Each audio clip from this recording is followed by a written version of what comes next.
Hi, Rock. I've recently seen where you're accepting questions from entrepreneurs and creatives in your DMs.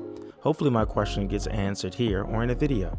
I've been moonlighting as a creative for the last 2 years and want to know, should I continue to work for free to build my portfolio, or should I take a hard stance on my price? I'm starting to get the chance to work with some notable people and celebrities and don't want to scare them off by demanding a payment for my work, especially considering that I've only worked at it for 2 years. Your thoughts and experience would be much appreciated.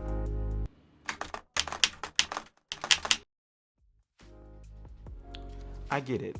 That's a very difficult question, especially if you're just starting out as a creative. It's a measure of, it's a matter of measuring your self-worth, right? Trying to find out, is the work that I'm gonna do worth the amount of money that I'm gonna charge for it, and do I um, do I look for this opportunity and give of my services for free and hope this opportunity turns into something that's going to be amazing for me? And this is what I'll tell you. I'll tell you that 9 times out of 10, that opportunity you have to work for free may not directly turn into something that you think it's going to turn into. I'm of the persuasion that each thing that you do, each opportunity leads to something else that leads to something else that gets you to where you are. It's never too many times that you're going to find that one thing that you did for free is going to catapult you to the top. And so because of that, along the way, you have to get value for what it is you're presenting to the world. I even give the scenario to some young creatives I talk to, and I say, listen, imagine you bought your first home and you spent time in that home and you redid the floors and you redid the bathrooms and you painted the walls and you put money into the kitchen and you finished the basement, and this house is amazing and now it's worth $500,000, right? And because you put work into it, and then the next thing you know, someone moves next door and they don't put work into it. They take it as it is. They don't cherish it the way that you've cherished your home. And then they stay there for 6 months, and then they up and they move out and they sell the house for less than what they paid for it, or they sell it for less than market value so they can get out of the house and into something else. Well, cool, good for them, but what does that do to you? It then brings down the value of the homes in the area. It's called a comp, right?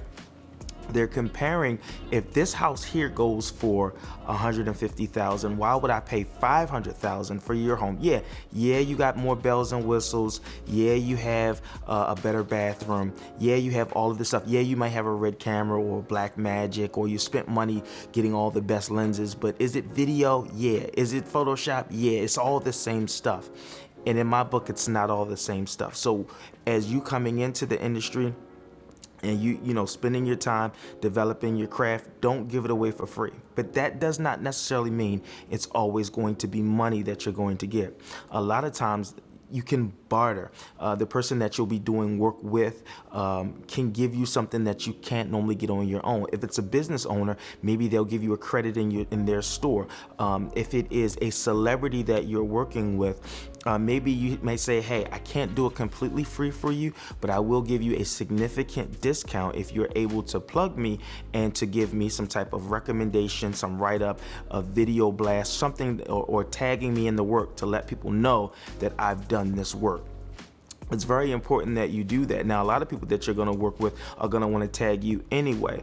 But sometimes when you're dealing with celebrities and notable people, they have so many opportunities to be on video, so many people that want to work with them that they don't have to tag people. But if you're going to take the brunt of getting paid less than what you should, or doing it for free at all, make sure that you have in writing that you're going to be acknowledged or credited for the work that you're doing. Now, when you're working with people and they want you to, hey, we want to work with you, but we can't pay your normal rate. It's outside of our budget, but we want to work with you. And you feel as though you're going to be able to benefit from this project, whether it be put it on your website, put it on Instagram, and use it to level up or to barter up. This is what you do. All of us have to pay taxes. So what you do is you say, listen, what I'm going to do is I'm going to charge you the full rate of everything that it's going to come with for me to work with you.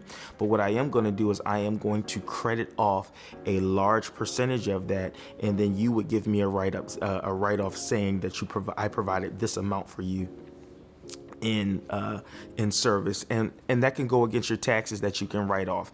I'm not a CPA. I am not a financial advisor. Talk to those persons, a financial advisor about that, but they will tell you, hey, you can write those certain things off. And so what am I saying to you?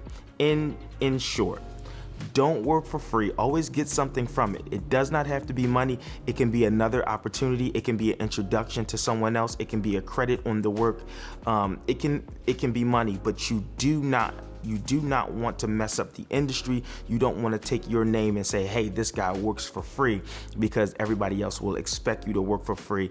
And then they'll plug you to other people and they'll use you to get in good with other people. What do? They'll say, hey man, I got a guy for that. No, don't worry about it. Either, I'll get him to do it for free for you. You don't want people bartering, using your services, using your name, using your blood, sweat, and tears so they can get credit to say that they hooked them up with a good videographer, a good photographer, a good graphic designer, a great creative. All right, I'm your guy, Rock. Do me a favor. If you have questions, I want to answer those questions. I want to answer them. Put them in my DM on Instagram. It's at Rock Mitchell, and I will try to either make a video or answer you directly. Go ahead and follow us on Instagram and follow us here on YouTube as well.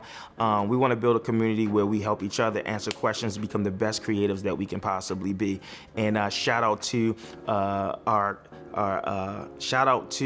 our sponsor for this particular video. It's Studio G&M in Baltimore, an amazing creative and photography studio. Appreciate you guys. Talk to you soon. Don't forget to smash that subscribe button. Peace.